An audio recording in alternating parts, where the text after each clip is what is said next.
Il y a un chapitre du livre où tu mentionnes ton handicap. En termes de malformation serait peut-être plus adéquat. Le chapitre s'intitule Mon handicap, ma force.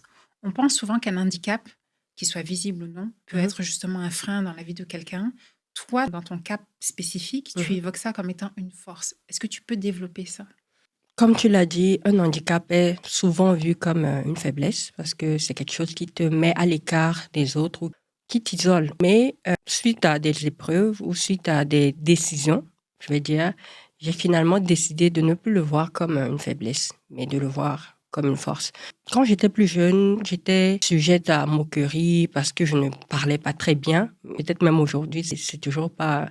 Le son S, chez moi, c'est pas très clair. Donc, il y a des mots comme ça, quand je les sortais avant, c'était le moment de se moquer et tout. Ça m'affectait beaucoup plus. Lorsqu'on prenait une photo où j'allais déchirer là où il y avait mon visage.